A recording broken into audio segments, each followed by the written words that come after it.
Hi hello ನಮಸ್ಕಾರ. ನಾನು ನಿಮ್ಮ ಶಮಂತ್. ಕನ್ನಡದ ಸ್ಮಾರ್ಟ್ ಟ್ರೇಡರ್ಸ್ಗೆ ಸ್ಮಾರ್ಟ್ ಗುರುಗೆ ಸ್ವಾಗತ.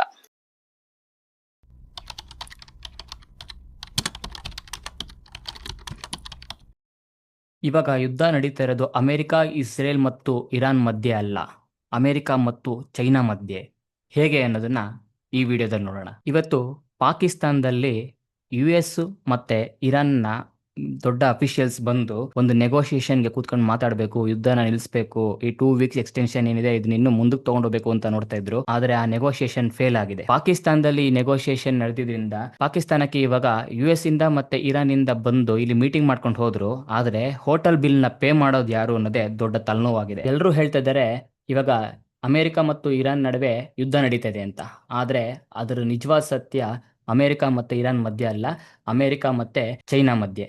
ಆದ್ರೆ ಇರಾನು ಬರೀ ಒಂದು ಯುದ್ಧ ಭೂಮಿಯಾಗಿದೆ ಅಷ್ಟೇ. ಇದನ್ನ ನಾವು ಮೇನ್ ಆಗಿ ಅರ್ಥ ಮಾಡ್ಕೋಬೇಕು. ಇದ್ರ ಹಿಂದೆ ನಡೀತಾ ಇರೋದು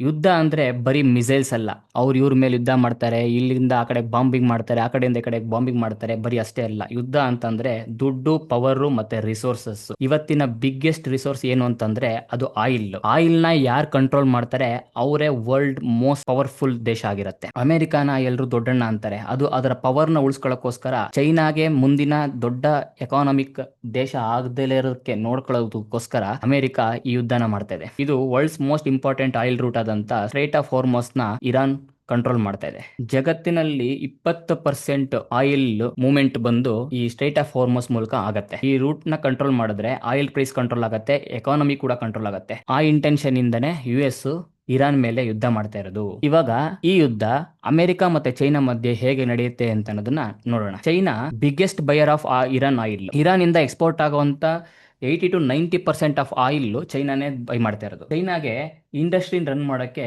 ಹ್ಯೂಜ್ ಎನರ್ಜಿ ಬೇಕು. ಆ ಎನರ್ಜಿ ಆಯಿಲ್ ಇಂದ ಸಿಗುತ್ತೆ. ಇರಾನ್ ವೀಕ್ ಆದ್ರೆ ಚೈನಾಗೆ ಆಯಿಲ್ ಪ್ರಾಬ್ಲಮ್ ಆಗುತ್ತೆ. ಚೈನಾ ಎಕಾನಮಿ ಮೇಲೆ ಪ್ರೆಷರ್ ಬಿಲ್ಡಪ್ ಆಗುತ್ತೆ. ಚೈನಾ ಎಕಾನಮಿ ಮೇಲೆ ಪ್ರೆಷರ್ ಬಿತ್ತು ಅಂತಂದ್ರೆ ಸೂಪರ್ ಪವರ್ ಗೇಮ್ ಅಲ್ಲಿ ಅಮೆರಿಕ ವಿನ್ ಆಗುತ್ತೆ. ನಂಬರ್ 1 ಸ್ಥಾನನ ಅದು ಮುಂದುವರ್ಸ್ಕೊಂಡು ಹೋಗುತ್ತೆ. ಚೈನಾ ಕೂಡ ತುಂಬಾ ಸ್ಮಾರ್ಟ್ ಆಗಿ ಗೇಮ್ ಮಾಡ್ತಾ ಇದೆ. ಡೈರೆಕ್ಟ್ ವಾರ್ಗೆ ಇಳಿತಾ ಇಲ್ಲ, ಸೈಲೆಂಟ್ ಆಗಿ ಅಡ್ವಾನ್ಸ್ ತಗೊಳ್ತದೆ. ಇದರಿಂದ ಚೈನಾಗೆ ಇವಾಗ ಚೀಪರ್ ಪ್ರೈಸ್ ಅಲ್ಲಿ ಆಯಿಲ್ ಸಿಗ್ತಾ ಇದೆ.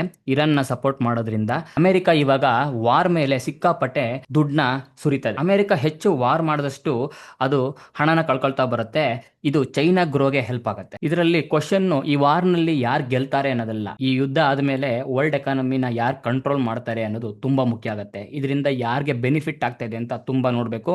ಇದರಲ್ಲಿ ಇಂಡಿಯಾ ತನ್ನ ಸ್ಟ್ರಾಟಜಿಕಲ್ ಮೂವ್ ನ ತುಂಬಾ ಚೆನ್ನಾಗಿ ಮಾಡ್ತಾ ಇದೆ. ಚೈನಾ ಬರೀ ಇರಾನ್ ನಿಂದ ಆಯಿಲ್ ತಗೊಳ್ತಾ ಇಲ್ಲ, ಆದ್ರೆ ಇರಾನ್ ನಲ್ಲಿ ಹ್ಯೂಜ್ ಇನ್ಫ್ರಾಸ್ಟ್ರಕ್ಚರ್ ಇನ್ವೆಸ್ಟ್ಮೆಂಟ್ ಮಾಡ್ತಾ ಇದೆ. ಅದು ಹೇಗೆ ಅಂತಂದ್ರೆ ಚೈನಾ ಮತ್ತೆ ಇರಾನ್ ಮಧ್ಯೆ ಒಂದು 25 ವರ್ಷದ ಡೀಲ್ ಆಗಿದೆ. ಆ ಡೀಲ್ ನ ಪ್ರಕಾರ 400 ಬಿಲಿಯನ್ ಅಂದ್ರೆ ಇಂಡಿಯನ್ ರುಪೀಸ್ ಅಲ್ಲಿ 30 ಲಕ್ಷ ಕೋಟಿನ ಚೈನಾ ಇನ್ವೆಸ್ಟ್ ಮಾಡ್ತಾ ಇದೆ. ಇದು ಡೈರೆಕ್ಟ್ ಆಗಿ ಇನ್ವೆಸ್ಟ್ ಮಾಡ್ತಾ ಇದೆಯಾ ಚೈನಾ ಇರಾನ್ ನಲ್ಲಿ ಅಂದ್ರೆ ಇಲ್ಲ. ಚೈನಾ ಡೈರೆಕ್ಟ್ ಆಗಿ ಕ್ಯಾಶ್ ಕೊಡ್ತಾ ಇಲ್ಲ ಇರಾನ್ಗೆ, ಆಯಿಲ್ ನ ಎಕ್ಸ್ಚೇಂಜ್ ಮಾಡೋದ್ರ ಮೂಲಕ ಇನ್ಫ್ರಾಸ್ಟ್ರಕ್ಚರ್ ನ ಬಿಲ್ಡ್ ಮಾಡ್ತಾ ಇದೆ. ಇರಾನ್ ಆಯಿಲ್ ಕೊಡುತ್ತೆ, ಚೈನಾ ಇರಾನ್ ನಲ್ಲಿ ರೋಡ್ಸ್, ಪೋರ್ಟ್ಸ್ ಮತ್ತೆ ಇಂಡಸ್ಟ್ರೀಸ್ ನ ಬಿಲ್ಡ್ ಮಾಡ್ತಾ ಇದೆ. ಇಲ್ಲಿ ಆಯಿಲ್ ದೊಡ್ಡ ಇನ್ಫ್ರಾಸ್ಟ್ರಕ್ಚರ್ ಡೀಲ್ ಆಗಿದೆ. ಇದರಿಂದ ನಮಗೇನ್ ಗೊತ್ತಾಗತ್ತೆ ಅಂತಂದ್ರೆ ಯಾವಾಗ ಆಯಿಲ್ ಪ್ರೈಸ್ ಜಾಸ್ತಿ ಆಗುತ್ತೆ ಅವಾಗ ಸ್ಟಾಕ್ ಮಾರ್ಕೆಟ್ ಆಗಲಿ, ಗೋಲ್ಡ್ ಸಿಲ್ವರ್ ಆಗಲಿ ಕೆಳಗಡೆ ಬೀಳಕ್ ಶುರು ಆಗುತ್ತೆ. ಇದರಿಂದ ಇಡೀ ಸ್ಟಾಕ್ ಮಾರ್ಕೆಟ್ನ, ನಮ್ಮ ದೇಶದ ಸ್ಟಾಕ್ ಮಾರ್ಕೆಟ್ ಆಗಿರ್ಬೋದು, ಯು ಎಸ್ ಸ್ಟಾಕ್ ಮಾರ್ಕೆಟ್ ಆಗಿರ್ಬೋದು, ಇಡೀ ಜಗತ್ತಿನ ಸ್ಟಾಕ್ ಮಾರ್ಕೆಟ್ನ ಟ್ರಂಪ್ ಆಟ ಆಡಿಸ್ತಾ ಇದ್ದಾನೆ, ಮ್ಯಾನಿಪುಲೇಷನ್ ಮಾಡ್ತಾ ಇದ್ದಾರೆ. ಇದರಿಂದ ವೀಕೆಂಡ್ ಆಗ್ತಾ ಇದ್ದಂಗೆನೆ ನಾವು ನೆಗೋಷಿಯೇಷನ್ ಮಾತಾಡ್ತೀವಿ ಅನ್ನೋದು ಮಾರ್ಕೆಟ್ ಪಂಪ್ ಆಗಿದೆ. ಈಗ ರೀಸೆಂಟ್ ಆಗಿ 2-3 ಡೇಸ್ ಇಂದ ಮಾರ್ಕೆಟ್ ಮೇಲಕ್ಕೆ ಹೋಗಿದೆ. ಈಗ ಮತ್ತೆ ನೆಗೋಷಿಯೇಷನ್ ಅಲ್ಲಿ ನಮ್ದೇನು ನೆಗೋಷಿಯೇಷನ್ ಆಗಲಿಲ್ಲ, ನಾವು ಏನು ಮಾಡ್ತಾ ಇಲ್ಲ. ಇವಾಗ ಸ್ಟೇಟ್ ಆಫ್ ಹಾರ್ಮೋಸ್ ಅಲ್ಲಿ ಇವಾಗ ಇರಾನ್ ನಾವು ಅದನ್ನ ಏನದು ಆಯಿಲ್ ಸಪ್ಲೈಸ್ ನ ಮುಂದಕ್ಕೆ ಬಿಡಲ್ಲ ಅಂತ ಹೇಳ್ತದೆ. ಮತ್ತೆ ಸ್ಟಾಕ್ ಮಾರ್ಕೆಟ್ ಬೀಳಕ್ಕೆ ಶುರುವಾಗುತ್ತೆ. ಮತ್ತೆ ಇನ್ನೊಂದು 2-3 ದಿವಸ ಬಿಟ್ಟು ನೆಗೋಷಿಯೇಷನ್ ಮಾತುಕತೆ ಆಡ್ತೀವಿ, 2 ವೀಕ್ಸ್ ನಾವು ಸೀಸ್ ಫೈರ್ ಮಾಡ್ತೀವಿ ಅಂತ ಹೇಳ್ತಾರೆ, 5 ವೀಕ್ಸ್ ಮಾಡ್ತೀವಿ ಅಂತ ಹೇಳ್ತಾರೆ. ಹೀಗೆ ನಡೀತಾ ಇರುತ್ತೆ. ಚಾರ್ಟ್ ಅನಾಲಿಸಿಸ್ ನಲ್ಲಿ ನೋಡೋದಾದ್ರೆ 2008 ಅಲ್ಲಿ ಅವಾಗ ಕೂಡ ಅಷ್ಟೇ ಐ ಟಿ ಪ್ರಾಬ್ಲಮ್ ಆಗಿತ್ತು, ಮತ್ತೆ .com ಬಬಲ್ ಆಗಿತ್ತು. ಅವಾಗ ಯು ಎಸ್ ಮಾರ್ಕೆಟ್ ಬಿದ್ದಿತ್ತು, ಎಲ್ಲ ಇಡೀ ಸ್ಟಾಕ್ ಮಾರ್ಕೆಟ್ ಬಿದ್ದಿತ್ತು. ಅವಾಗ ಆಯಿಲ್ ಪ್ರೈಸ್ ನೋಡಿ ಹೇಗೆ ಶೂಟಪ್ ಆಗಿದೆ ಅಂತ. 2008ರಲ್ಲಿ ಆಯಿಲ್ ಪ್ರೈಸ್ ತುಂಬಾ ಶೂಟಪ್ ಆಗಿತ್ತು.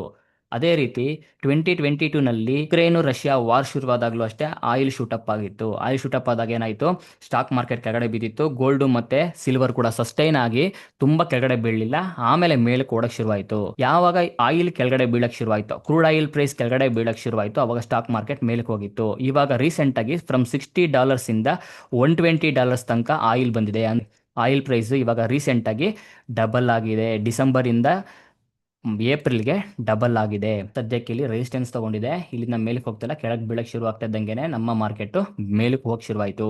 ಜಗತ್ತಿನ ಎಲ್ಲ ಸ್ಟಾಕ್ ಮಾರ್ಕೆಟ್ ಮೇಲಕ್ಕೆ ಹೋಗಿ ಶುರುವಾಯಿತು. ಇವಾಗ ಆಯಿಲ್ ಈ ಪ್ರೈಸ್ ನ ಬ್ರೇಕ್ ಡೌನ್ ಮಾಡ್ಕೊಂಡು ಕೆಳಗೆ ಬಿತ್ತು ಅಂತಂದ್ರೆ ಗೋಲ್ಡ್ ಸಿಲ್ವರ್ ಎಲ್ಲ ಸ್ಟಾಕ್ ಮಾರ್ಕೆಟ್ಸ್ ಮೇಲಕ್ಕೆ ಹೋಗುತ್ತೆ. ಆಯಿಲ್ ಪ್ರೈಸು ಮತ್ತೆ ಮೇಲಕ್ಕೆ ಹೋಗಿ ಶುರುವಾಯಿತು ಅಂತಂದ್ರೆ ಮಾರ್ಕೆಟ್ಸ್ ಎಲ್ಲ ಕೆಳಗಡೆ ಬೀಳುತ್ತೆ. ಎಲ್ಲ ಕಮಾಡಿಟಿ ಮಾರ್ಕೆಟ್ಸ್ ಆಗಿರ್ಬೋದು, ಸ್ಟಾಕ್ ಮಾರ್ಕೆಟ್ಸ್ ಆಗಿರ್ಬೋದು, ಕೆಳಗಡೆ ಬೀಳಕ್ಕೆ ಶುರುವಾಗುತ್ತೆ. ಇವಾಗ ಸದ್ಯಕ್ಕೆ ಆಯಿಲ್ಲೇ ಇಡೀ ಸ್ಟಾಕ್ ಮಾರ್ಕೆಟ್ನ, ಇಡೀ ಜಗತ್ನ ಎಕಾನಮಿನ ಮೇಂಟೈನ್ ಮಾಡ್ತಾ ಇದೆ. ಸೊ ಈ ವಿಡಿಯೋಯಿಂದ ನಿಮ್ಗೆ ಹೆಲ್ಪ್ ಆಗಿದ್ರೆ ದಯವಿಟ್ಟು ಈ ವಿಡಿಯೋನ ಶೇರ್ ಮಾಡಿ, ಸಬ್ಸ್ಕ್ರೈಬ್ ಮಾಡಿ, ಎಲ್ರಿಗೂ ಈ ನ್ಯೂಸ್ ಮುಟ್ಟೋ ಥರ ಮಾಡಿ.